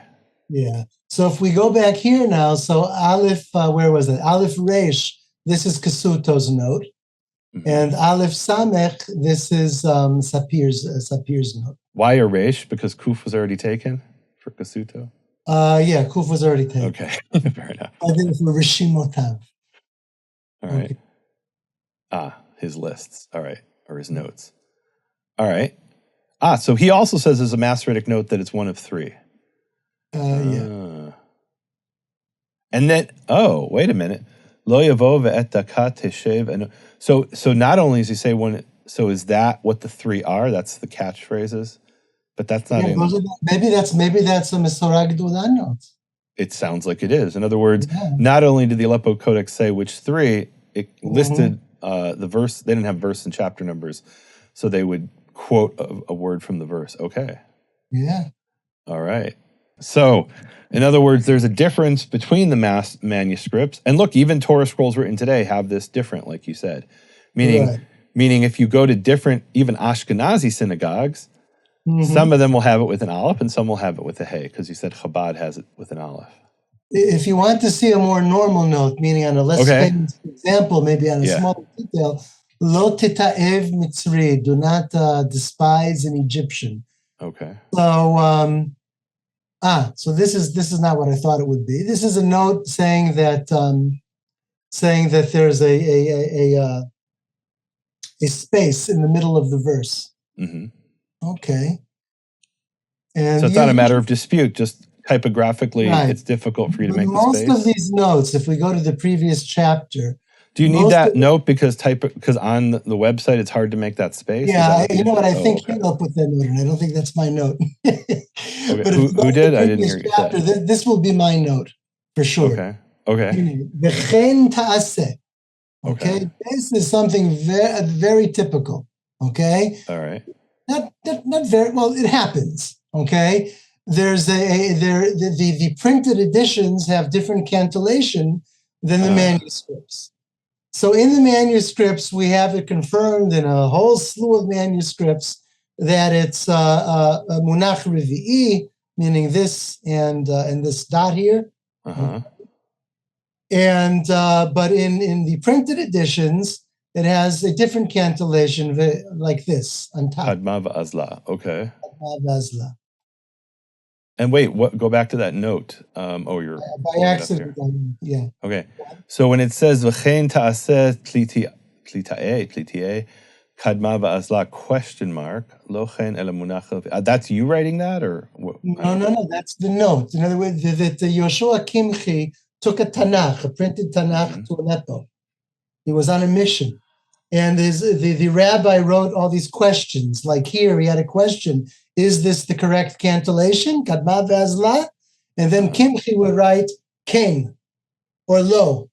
He'd write yes or no or what it is. How do we know this is kimchi? I mean, you know because you wrote the note, but how would I know if I look at the note? Well, 'Cause I this see is another one of Yosef Ofer's most important articles, right? Mhm. He edited all of Kimchi's notes on the Tanakh, and he gave me the honor of sharing the scan of the Kimchi Tanakh. And I put it up on Internet Archive. You can read the note there too if you like. Okay. And maybe your viewers would like to know the amazing story. You know the amazing story about the I want to hear the story in a minute, but when I'm looking at your note, how would I, as the end user, let's say who can read this, how would I know that comes from Kimchi's note? Because I see her Aleph Samach, which is Sapir's notes. Well, this Aleph Samech. Oh man, that's a mistake. It's at some Wait, point. there's a scribal error in the in your note. I love it. At some point, I changed the abbreviations for the different witnesses of the Aleppo Codex, and it looks like I missed one here. So there's an oral tradition from Avi Kadish that this is from Kimchi, but if you're looking at the text, all you know is it comes from Sapir. So can we see this in Kimchi's source? You want to see the Kimchi Tanakh? I want to see it, absolutely. I'm a Missourian. I'm actually from Illinois, but in my heart, I'm from Missouri, the show me state. All right. I always want to see it. So these are, wait a second. These are my uploads to archive.org. So what is the relationship between archive.org and Wikimedia Foundation? Is there any? No, there's no official relation. No connection. But here too, you can preserve public domain material. I see you did a search for Jordan Penkower. Did you hear that he passed away last week? I heard that he passed away. That's exactly why I searched for him. I wanted to find something. But I am very sad about that. If I write Yellen, we'll get the Yellen Tanakh. Here's the Yellen Tanakh. Kimchi was the fellow who brought it to Syria to write notes. Here you can see a page from Isaiah. This is the Tanakh, and these are the notes on the side that the Ofer deciphered. Wait, so where is this Tanakh physically today? It's at the Heichal HaSefer, the shrine of the book. The shrine of the book next to the Aleppo Codex. And the only thing available is this horrible scan, no offense, meaning it's a black and white scan. This is from a microfilm or something. Or it's a photocopy. Ofer was able to share. Okay. Okay. Got it. No, this has to be made available in color. This is Wow. All right. So where's the note on? Find me the note on what was that? Deuteronomy 22. You have to go back to Deuteronomy for that. All right. Isaiah's not going to help us. So if I see Aleph Kuf and then those angled brackets, I know to look in this thing on archive.org. The angled brackets, what they should be. There's a mistake here, but what they. I'm going to fix it when we're done. Okay. So guys, by the time you go and look at this, it'll be retconned. It's going to be fixed. Retroactively fixed. What you see here is if there's one witness to the Aleppo Codex and then there's something in brackets, that's a quotation of that witness. Okay. Okay. All right. Beautiful. So what's the verse here? Deuteronomy 22, verse 3. Deuteronomy, we're still in Joshua. Oh, man. It's not that far. Let's see. Okay, this is, let's go. We went too far. Wait. We got to go down to Deuteronomy. So for those listening, we're on archive.org, and he's flipping through a black and white scan or photocopy of a Bible that someone took with them to Aleppo and wrote notes in the margin based on the Aleppo Codex. What was it? Deuteronomy, what was it? 22 verse, I want to say it was 3 maybe. Let's look and see what it was. 22:2. 22:3. B'chein ta'aseh, 22:3. Okay, it should be here. Let's see. And here, B'chein ta'aseh, there it's at the top. Okay. Okay. Bet, kaf, something, munach revi'i. He's saying that it's a munach revi'i as it is printed here. But where's the question? So these are answers to questions. Okay. You have to look at Ofer's article. Okay. What Ofer did in his article is he transcribes all of these things and then he interprets them. Okay. It's question and error. You have to look at the article. So what does Bet Kaf stand for? I don't know. Yad? Okay. So my suggestion would be that, everybody's a critic here, right? So go back to your note. Yeah. Go back to my note. Yeah. Yeah. So the part that is so this is not a direct quote from the article. This is probably, meaning the words loken el munach de I know. Wait a minute. I know what this is. This is Aleph Samech. Wait a minute. It's Sapir's notes. This is, wait. Aleph. Yeah, it's Masorete Natan. I apologize. Okay. I apologize. No worries. All right. It wasn't. No, but now you have to add there's a second witness. Right? There's a second witness, right? This has to be. So that's really important. That has to be added. Now it has to be. Yeah. And so what would that look like? How will that appear in the note? How will we know what's a quote from Samach Sapir and what's a note from Reish? Okay, so what I'll do is now that I realize that I need to add more witnesses here, so I'll do Aleph Samech equals what you have here. Okay. Okay, in Aleph Samech, it's always in two columns in the article by Rafi Zer. You have the question and you have the answer. Okay. Okay, and then I'll add Aleph, what is it? Aleph Reish, I think we said. Aleph. I don't know. If you don't know, I certainly don't know. Oh man. Yeah, Aleph Reish. I'll add Aleph because you said it's L'Shimotav, his notes. It's not L'Shimotav, it's Kimchi. It's Kimchi. It'll be Aleph Kuf equals Bet Kaf, and we'll look at Ofer. We have to figure out what Bet Kaf means, or Ofer maybe decipher. He doesn't. Maybe he definitely tells you what Bet Kaf means. Okay. And that it says Munach Revi'i. Okay. Right. And by the way, here, guys, there's two people in this podcast, in this conversation with PhDs in Jewish subjects, and we don't know off the top of our head what this acronym stands for, and. Like, imagine the average user who's going to use your Aruch HaShulchan and he sees some acronym. He's like, what's that? Mm-hmm. Right? I mean, it's not obvious. And I'm looking here on kitzur.co.il, and we said it's Bet Kaf. Is that what we said? I'm just going to see if we can. So we have here, it's a bunch of things. It could be.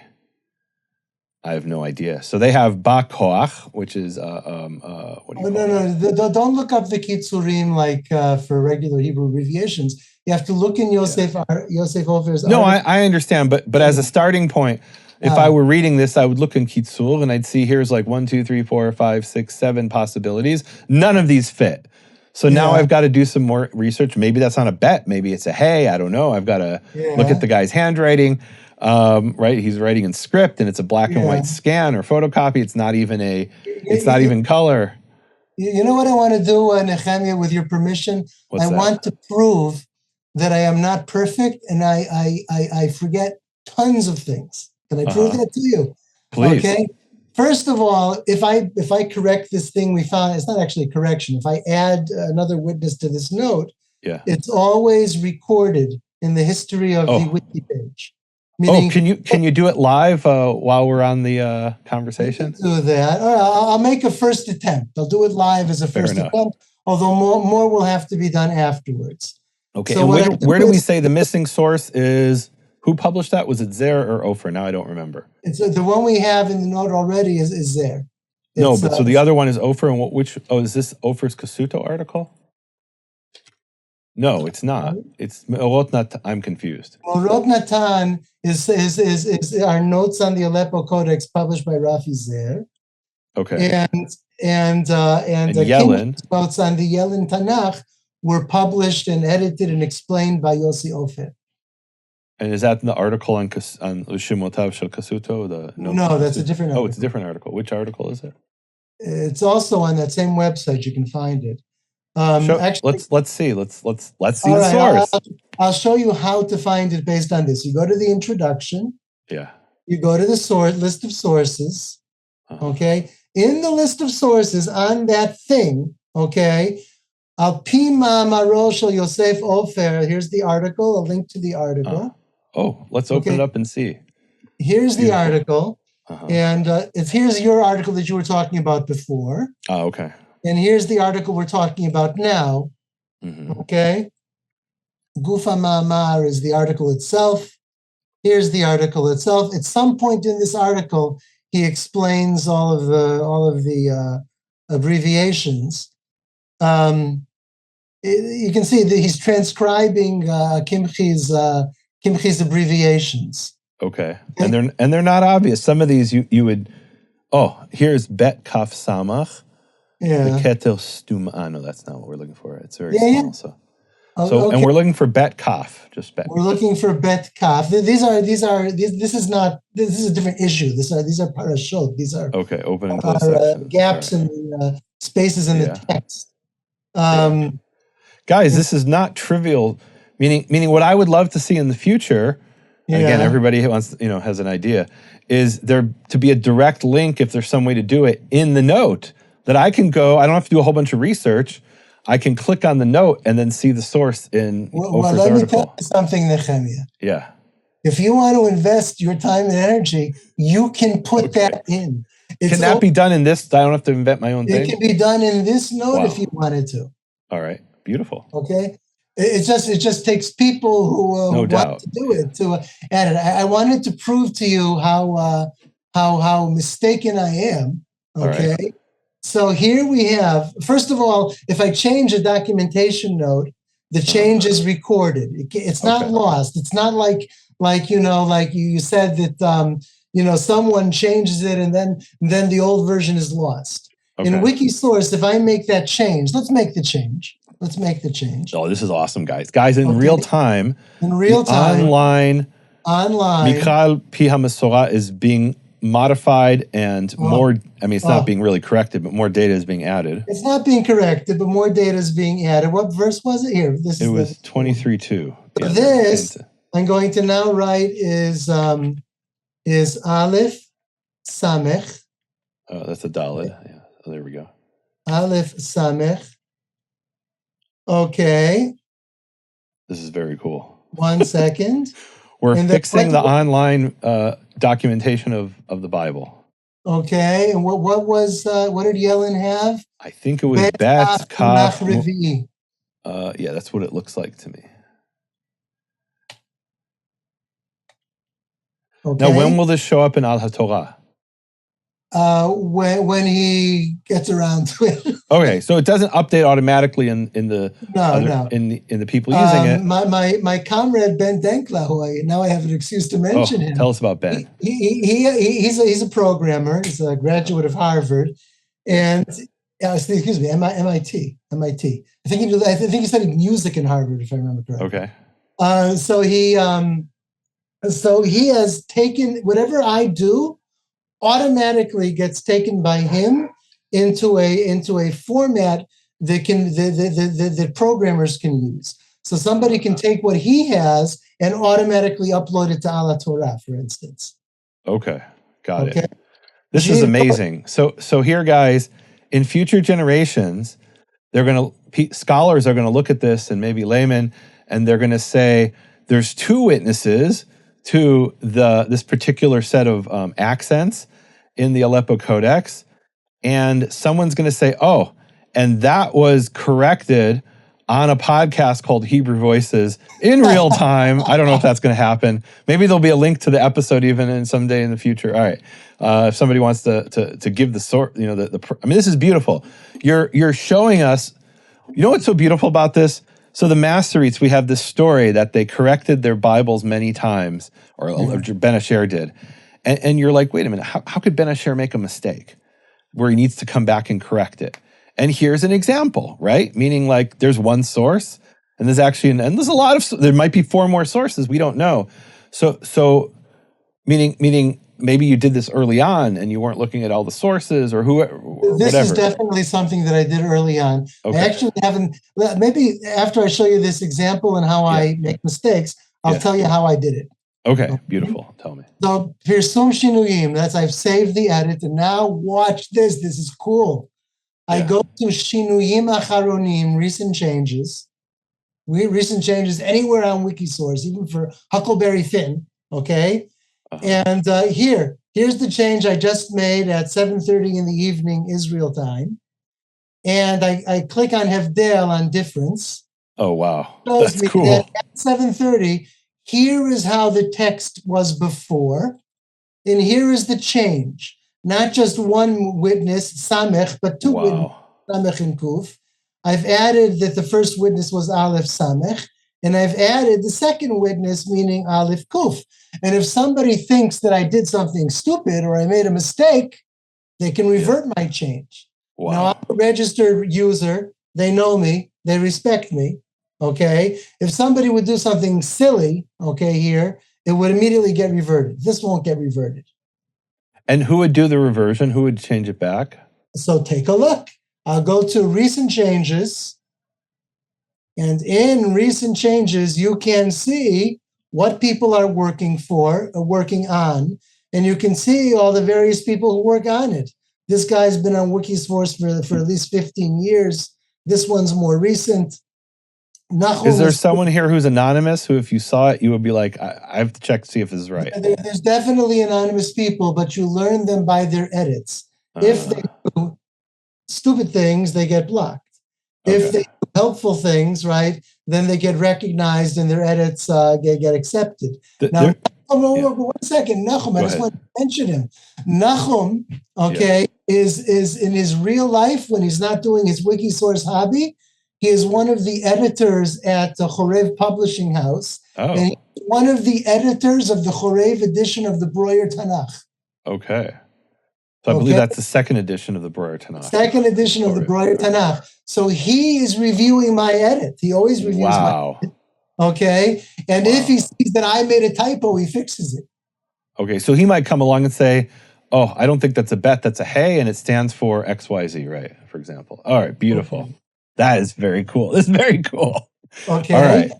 So you're going to show an example of where you make a mistake. His name is Nahum Vengrove. Okay. And he's a professional editor. Oh. And in his free time, he contributes to the public by editing Hebrew texts here. Wow. What's this Mishnah? Where was that thing? About a page from the Mishnah. What is that about? 1158. Mishnah menukedet lelo itzuv. What does that have to do with? 1158. That's one of Nahum's projects. That's not related to Mikra al Pi HaMasorah. No. People here are working on the Mishnah, on the Rambam, on this is an edition here that I'm pointing at now of the entire Israeli law code. All of the laws. Like the modern Israeli law code. Yeah. Wow. Laws are in the public domain. Look, that's really important, because if there's a judge who's making a decision and he goes to look at what the law is, and maybe he ends up on Wikisource and there's a mistake. Yeah. Wow. Okay. Wow. All right. So Wikisource is the best place on the internet if you want to see how an Israeli law is formulated. Wow. Okay. Wow. And here's something you'll love. Ben Sira. Sira, the apocryphal book, whose original Hebrew was lost for centuries. And then a large part of the Hebrew original was found in the Cairo Geniza and then in Qumran. Editions of various translations into Hebrew and various editions of the Hebrew have been published. And there's a fellow who for years has been working on the Hebrew Ben Sira, combining all of the different translations and editions. David Kahana, for instance, has an edition of the Hebrew of Ben Sira. And if you go to the main page, okay, what he's done is he's David Kahana is doing this? No. On your website? Or somebody's taking... He published a Hebrew edition of Ben Sira using the Geniza manuscript. I had it it was one of the books I had as a teenager. The Apocrypha, or the Sfarim Chitzonim, wasn't just the Apocrypha, translated by Kahana. That's Avraham Kahana. Okay. It's not the same one. Okay. Not the same one. So here, if you look at the first chapter of Ben Sira, you can see it in a whole bunch of different editions and translations into Hebrew. Wow. Okay, Franco in the 19th century. This is a 19th century Hebrew translation from Greek into Hebrew. Before they had the lost Hebrew sections. That's very cool. That's very cool. Okay, so if you look at recent changes in Wikisource, so besides the Tanakh, you can find all kinds of interesting stuff. Okay. Are there people who, like there was this Chinese woman who wrote an entire history of Russia in numerous articles on Wikipedia in Chinese, and this is like a famous example where it turned out that she had just made it all up, or the other example is the inventor of the toaster. What do you know the story? The inventor of the No. toaster? So there was Mm. someone who was sitting in a college class, I don't know, 20 years ago or something, and the professor said, anybody can go into Wikipedia and change it. So he's like, is that really true? So he goes into Wikipedia and changes the inventor of the toaster to the guy sitting next to him and says that he was, born in Scotland. And there are high schools in Scotland named after the inventor of the toaster. And the guy just changed it to see if he could do it, and nobody ever changed it back for like decades or a long time. I don't remember the exact details. And literally it's crossed over into real life where there's like a high school in Scotland named after the supposed inventor of the toaster based on somebody just saying, can you really change anything you want in Wikipedia? So, and part of their problem is that I suppose they have, I don't know if it's millions or tens of millions of articles in numerous languages. And here's probably a much smaller community of people who are making the changes. So are there people who deface any of these Jewish texts? That's what I'm really asking. We call them vandals. We have had vandals. Okay. And what we do is we revert the change and we Can you show us a vandalism of the Tanakh in Hebrew? I mean the Hebrew I don't remember vandalism. Since people are so interested in the Tanakh, so sometimes somebody thinks he knows, and he says, oh, that's the wrong cantillation, and then change it. So it's not deliberate in that case. Yeah. Meaning it's a pious, let's say, corruption, right? Meaning when you're dealing with scribes and ancient scribes, even, right? I did a really interesting series with, and we can stop sharing for a minute here. So I did a really interesting series with this scholar on the Book of Mormon, and so what does he have? He has the original manuscript, which according to Mormons was dictated not dictated. It was it was dictated by Joseph Smith. That's actually factual. And Mormons believe that it was through revelation or some kind of process that he was getting the information, but it was dictated by Joseph Smith to a scribe. And then they made a copy of it that they took to the printer, so it's called the printer's manuscript, and then they printed it.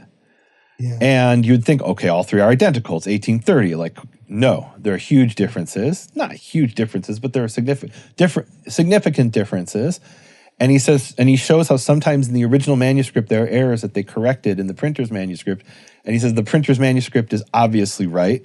Like there's some phrases that are gibberish that the scribe writing it down from the dictation made a mistake, and then they realized it when they made a copy. And so, what was my point about that?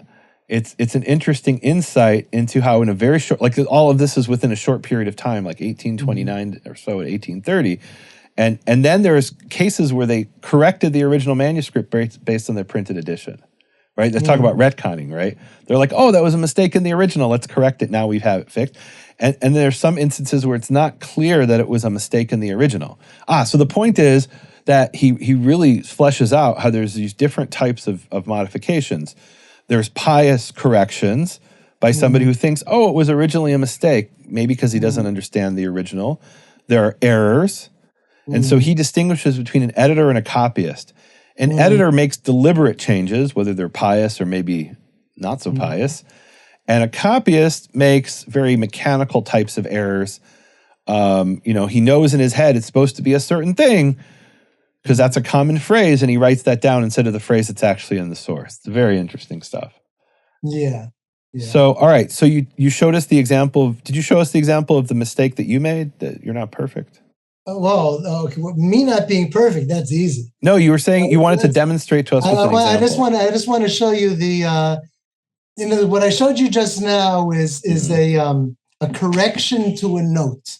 Okay. Right? There wasn't actually a mistake in the biblical text. Right. What about mistakes in the biblical text itself? Ooh. Okay. So this is what I want to show you. You mean the Aleppo Codex? No, I'm not talking, not mistakes in the Aleppo Codex. So what do we mean? I mean mistakes in my project. In your project. Okay. Okay. Oh, okay. Fair enough. So we have here tikunim v'shinuyim, changes and corrections in Mikra al pi Masorah, in this digital online Tanakh. What you'll see in a moment, if it here it's decides to work. Okay, this is the list of actual corrections to the biblical text. Okay, and over time it's become less and less. Now we sometimes go more than a month without finding anything.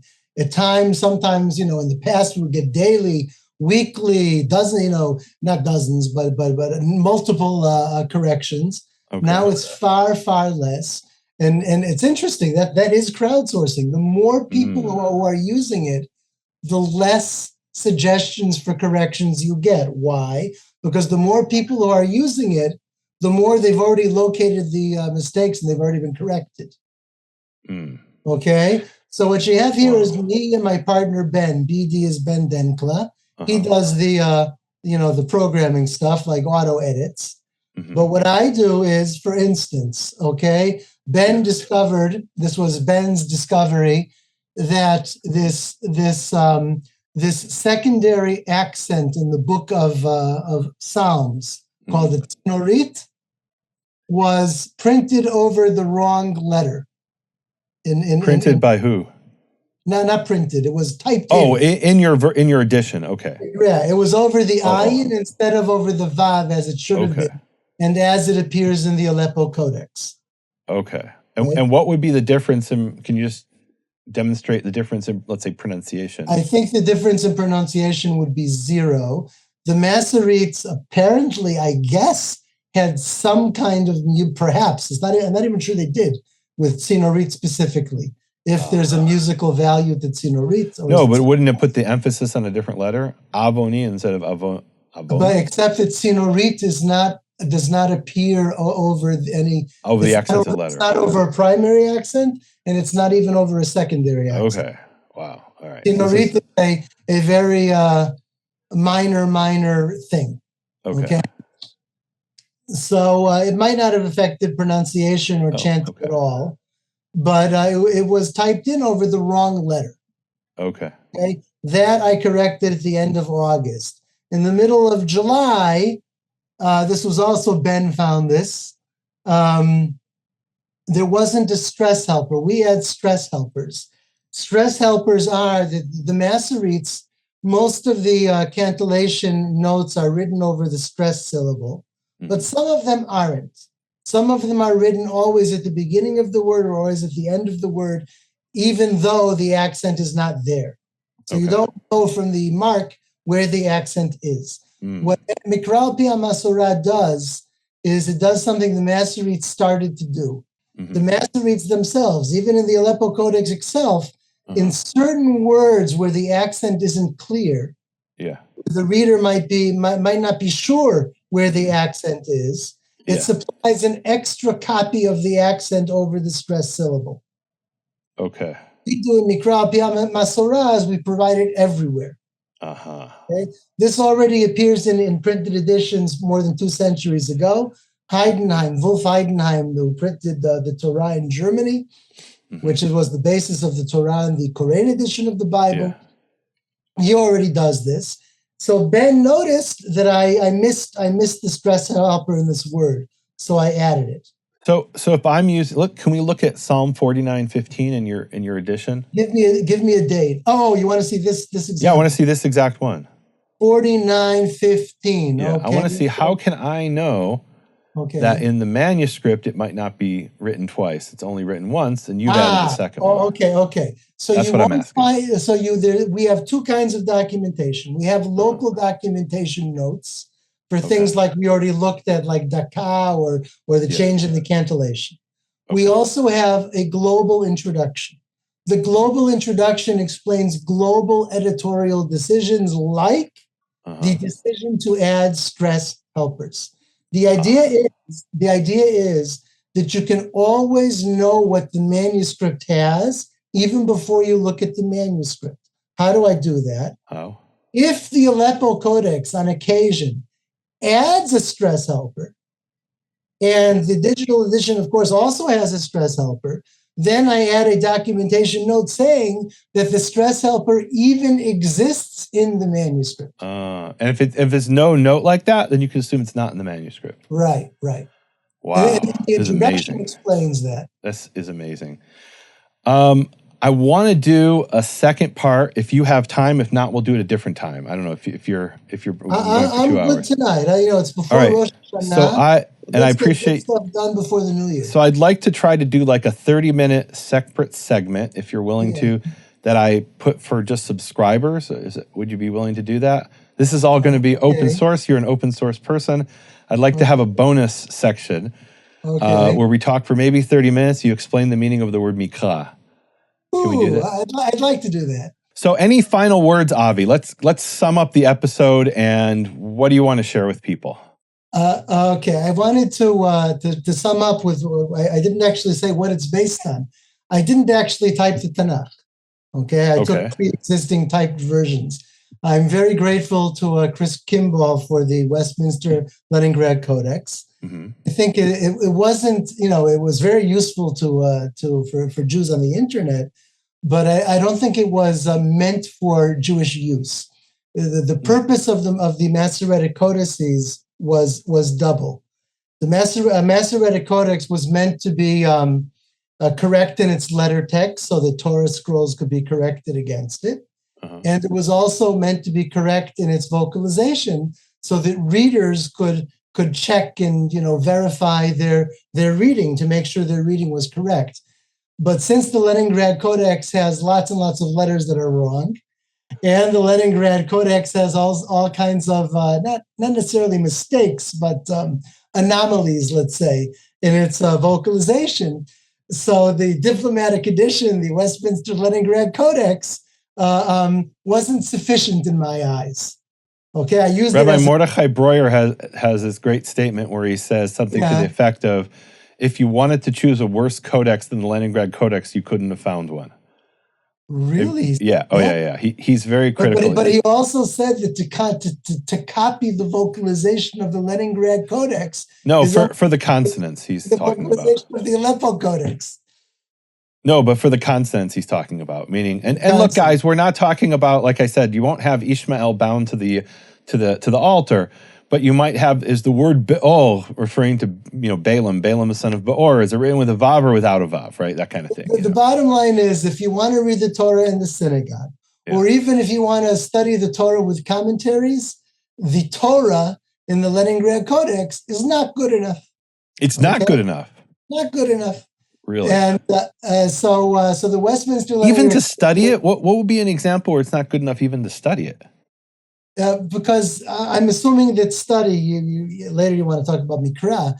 I'm assuming that studying includes vocalizing the words. All right, let's save that for the Mikra discussion, because otherwise we're wrapping it up.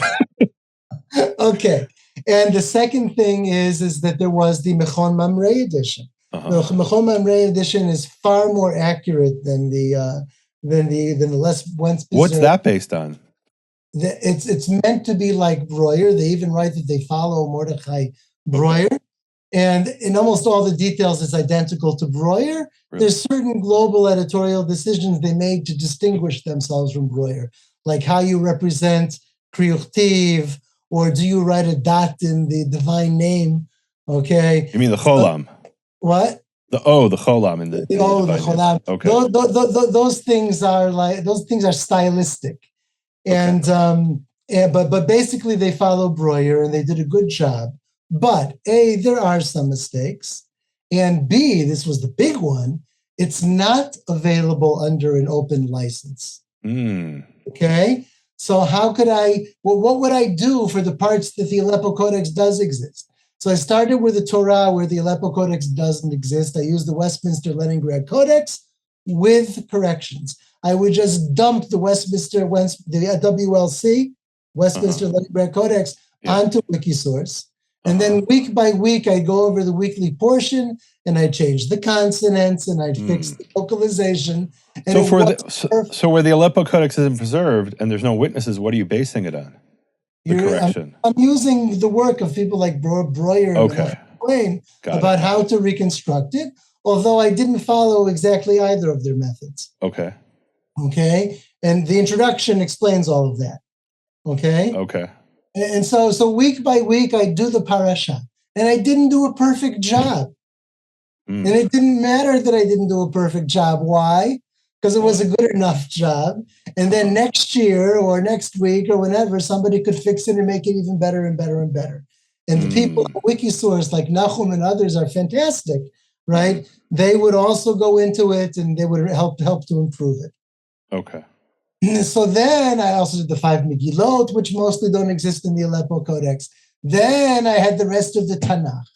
For the rest of the Tanakh, I wanted to use Mechon Mamre. Mechon Mamre, it's their right to refuse permission. Okay. They worked hard on their text, and they provided the first text like that on the internet. So he wrote me, the editor, he wrote me like this. He said, I still have the email.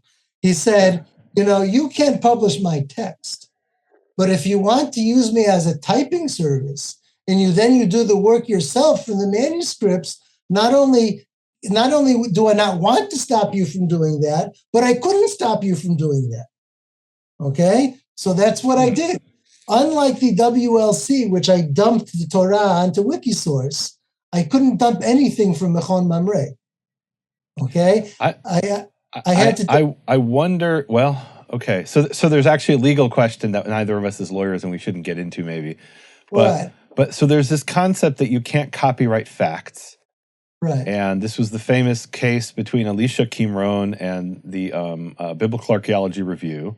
Yeah. And they took Qimron's text and they printed it. And he sued them for two things: copyright infringement, and the other was droit moral, which is something like plagiarism in French. Moral rights, yeah. Right. And he lost on the copyright infringement because they said, "What do you mean? You didn't write this text. This text was written 2,200 years ago or whatever by the Yachad in Qumran. You just transcribed it. And so although it took great skill to transcribe facts can't be copyrighted." Right. And this is like what happens with maps. So when you print a map, what the printers used to do, I don't know if they still do, is they put fake information. They make towns that don't exist because the map itself is facts and you can't copyright a fact. But if there's a made-up town that doesn't exist, that's not a fact. And so they can sue you. And what you would have to do if you wanted to, let's say, steal their map is, or they do this with phone books as well. There was a case in Beit Shemesh where somebody put together a Yellow Pages type thing. This is a long time ago, obviously, and somebody stole it and made their own, and they sold advertisements and so they're making money off of it. And in the court case, it said, wait a minute, all of these phone numbers are facts. Although it took great skill and a lot of money and a lot of effort to collect all these phone numbers, they're facts and you can't copyright facts. And so what they did going forward is they put in, or maybe back then even, they put in fake phone numbers and fake names. And when you sue them over the fake names, right? Because those aren't facts. So I'm not sure Mechon Mamre, now all their commas and stuff like that, yes, I agree, those are not facts. We're talking about the one with cantillation, there's no commas. So I'm not sure that's copyrightable based on Israeli law or even American or European law. Yeah, well, I don't know, but I mean, who wants to? His claim was, he's deceased. He was a very wonderful man. His claim is that I have my certain editorial way of doing this. Okay. My copyright, but if you want to go back and do it from scratch, you have my blessing. All right, that's good for him. That's all right. So that's what I did. I couldn't dump even a single chapter. I had to take each chapter. Why didn't you take the Westminster Codex for that as well and just correct it? It's obviously more work. Because it's good to start if you're starting with the Leningrad Codex. It's not good if you're starting with the Aleppo Codex. It's that bad. It's not that bad. It's just that it doesn't fit as well. Okay. Mechon Mamre fits the Aleppo Codex better than the WLC. Wow. All right. Okay. So that's what I did. Chapter by chapter, I'd use the manuscripts, go over Mechon Mamre, and only after I went over it and did it according to my editorial way instead of their editorial way, only then did I publish it chapter by chapter. The dates are, I finished the Torah in 2011, in 2012, and then the rest of the Tanakh was about a year and a half later. I dedicated it to my wife. And we're talking about Keter, crown, Masorete codices. Wait, explain that. What do you mean Keter, crown? In English, they don't know what you're talking about. Masorete codex. The codex is Latin. There's also a word from Arabic. A codex is not a Jewish thing. Jews use scrolls. So there's no Hebrew word for it. So when Jews started using codices, not only for the Bible, by the way, it could even possibly be for other works. It's called a keter. A keter is a crown or a taj in Arabic. So my wife is the jewel in my crown, and I dedicated it in advance of our wedding. And I tell her that this is her Tanakh. Beautiful. That's beautiful. All right. And by the way, there are different words they use for codex, right? Machzor in some manuscripts refers to Machzor sometimes it's used, yes. So, used for other things too, Machzor. Yeah. Right. Very cool. All right. You said there were two things you wanted to emphasize. Community's codex prayer book was called the Machzor in Europe. Right. So that's confusing because there's a different meaning of the word machzor, also within the same, maybe you would call it like semantic realm, right? Right. So that's going to be a bit confusing, but hey, language can be confusing. All right. It is what it is. All right. Any other final thoughts for this episode? I had one other thought, but it's slipping my mind, so we'll leave it. All right. Beautiful. And at least people now know how I did it. Okay, beautiful. There's one thing I want you to look up in your version, and it might take me a minute to find it. It's something really interesting in the Aleppo Codex, and I'm curious to see, because you mentioned the vocalization of God's name, so I can't, I'm like the pit bull, I can't let that one go. Ezekiel 28:22. Show us what you got in your edition. Okay, hold on. Chapter 28, verse 22. Ezekiel 28:22. Hold on a second. Yes. This will take a moment. We'll end with this. This is a great place to end. Okay, you see the edition here. You want, I'll click on Ezekiel, Yechezkel. Well, what verse? 28. 28. Verse 22. Verse 22. Are you going to want a note on this or not? Yeah, for sure. Okay, so I'll put it with... If there is one. There should be one. To show notes. And what verse 22? Verse 22, Chaf Bet. Verse 22, Chaf Bet. Adonai Elohim has a note. What's the note? Okay. Why is this Lamed? This is Ezekiel? Yeah. Now I understand my own note. Okay. I'm following Lamed here by vocalizing... The Leningrad Codex. Elohim. Okay. I'm following not the Aleppo Codex, but the Leningrad Codex. What does the Aleppo Codex have? Okay, so let's see. Shem Havaya b'nikud Elohim. Okay. Aleph with an exclamation point, meaning this is very unusual, highly unusual, maybe a mistake. Shem Havaya b'nikud shel adnut b'shva v'kamatz. In other words, it should have the Yud He Vav He name. It should have it with the vocalization of Elohim, but instead it has the vocalization of Adonai.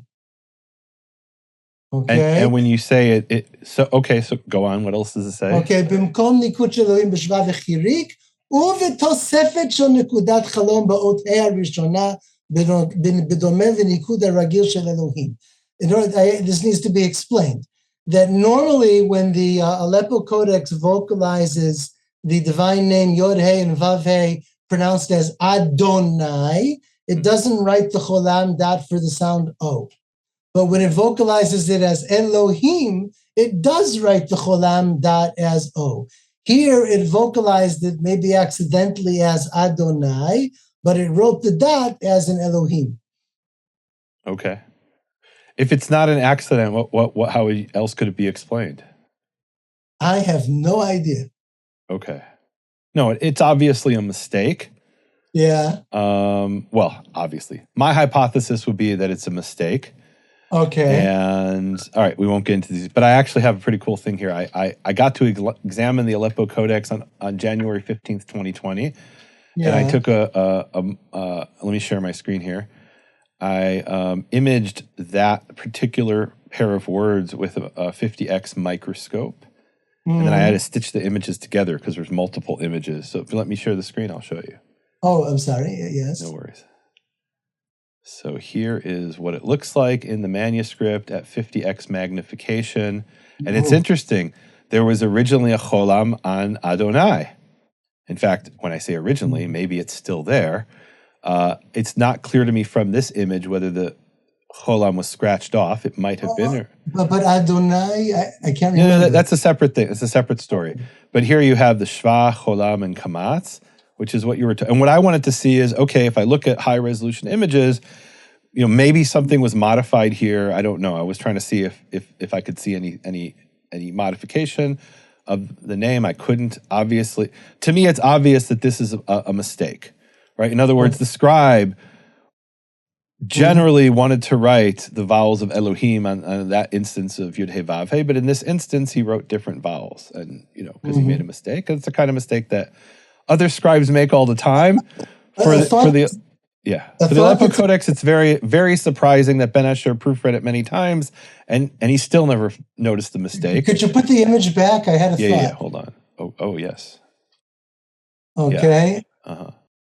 Okay. What's here's a thought. The difference between Elohim and Adonai in the vocalization is very, very slight, because the only difference, the main difference is between kamatz and chirik. You have a line with a dot under it. Okay? Without the line, it's a chirik. With the line, it's a kamatz. Okay? My thought is maybe by accident he wrote Adonai, the vowels for Adonai. Then he realized he made a mistake. He added the cholam that he normally adds for Elohim, but he forgot to erase the line. Okay, that's a great explanation. It would have been extraordinarily easy to turn the kamatz into a chirik, the ah into an e, because literally all he had to do was erase this line.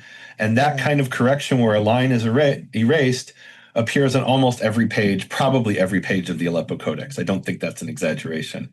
Meaning now we have these high-resolution images, which were taken recently, and there's what's called raking light, so there's a light coming from the side so you can see where something's scratched off. All right.